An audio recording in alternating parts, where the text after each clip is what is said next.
Honourable colleagues, I'm pleased to rise today to speak briefly on Senator Omidvar's inquiry on immigration. Immigrating to Canada is the story of my family, and it's a familiar story that belongs not just to my family, but to families across our nation and throughout our rich history. The way I like to view it, our Canadian society is a colorful fabric, and the threads that create this fabric are the distinct families, individuals, and communities that have found their way to our shores and call Canada home.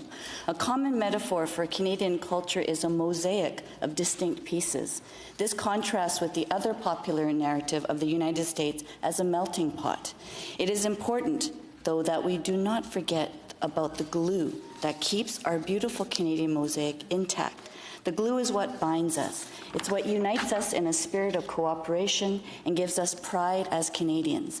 And so, one of the things we must deeply reflect upon, acknowledge, and work to strengthen is what unites us all as Canadians. Only through doing so can we preserve our distinct pieces of the mosaic while being glued together as a strong whole. The future of this nation will come through steady and robust immigration. In recent years, net immigration has accounted for 80% of Canada's popular growth, and that figure is slated to increase over the next decade. And because of this, immigration will be the key to our country's continued growth and economic success. In past years, and no doubt in the years to come, immigration from Asia has been important and is steadily increasing, comprising over 60% of our country's newcomers. Asian Canadian leaders of the past who paved the way for me and others, leaders like former Senator Vivian Poy, the first senator of Asian descent and the architect of Asian Heritage Month, adopted unanimously in this very chamber in 2001. And as a result of her vision, so many key information and stories of both tragedy, discrimination, racism, inequality, and loss, as well as many triumphs, have come to light during the month of May and throughout the year. Within the Asian experience in Canada comes a subset of Korean-Canadian stories, which begins in 1888 when the first Canadian missionaries set foot on the Korean peninsula.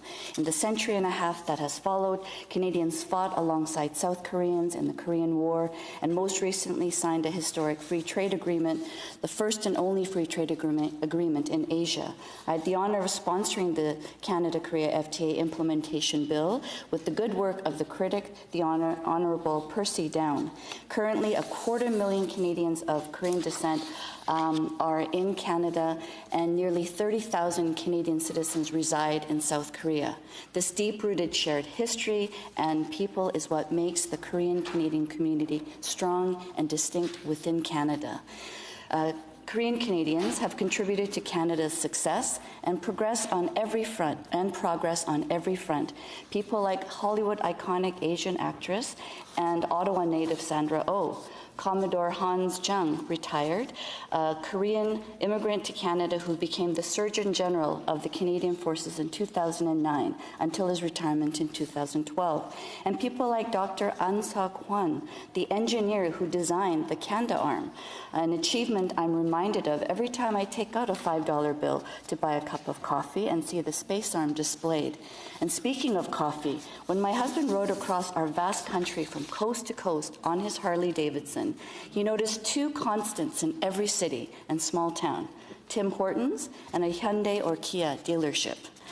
The Korean-Canadian community possesses an incredible entrepreneurial spirit, a deep well of courage and optimism that has fueled Korean-Canadian business people to settle across this country and operate businesses of all varieties and sizes. They demonstrate self-reliance through networks of hundreds of churches and nonprofit organizations that take care of the community. Kim's Convenience, the popular sitcom written by Ins Choi, brought into the mainstream these attributes of entrepreneurialism, family values, tireless work ethics, and close-knit family and communities.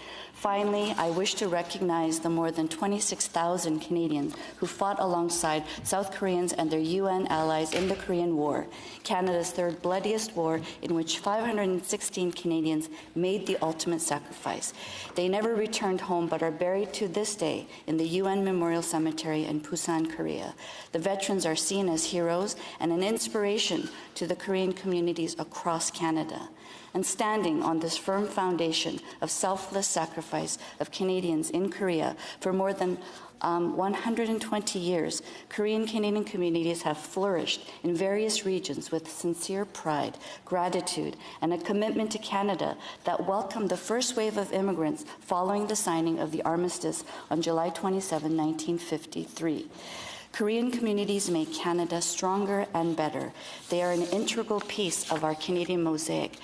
And the glue, and of course, the glue that binds us and touches all of the parts that make up Canada's beautiful, colorful mosaic are the Canadian values that are shared values of all the communities: fairness, inclusion, democracy, economic security, safety, sustainability, health, freedom, and peace, to name a few. Honourable Senators, I'd like to thank our colleague, Senator Omidvar, for introducing this important inquiry on a topic so critical to the past, present, and future of our country. May the stories I have shared today be a reminder of the contributions to Canada from our Asian and my own community of Korean Canadians, and a reminder of the glue that binds all of us as Canadians, the sharing of these Canadian values. And before I end, may I just acknowledge Jim Munson, someone whom I have known throughout my Senate career. He is here to the very last minutes of the sitting, and that is a testament to the kind of dedication with which he has served in the Senate of Canada. Thank you.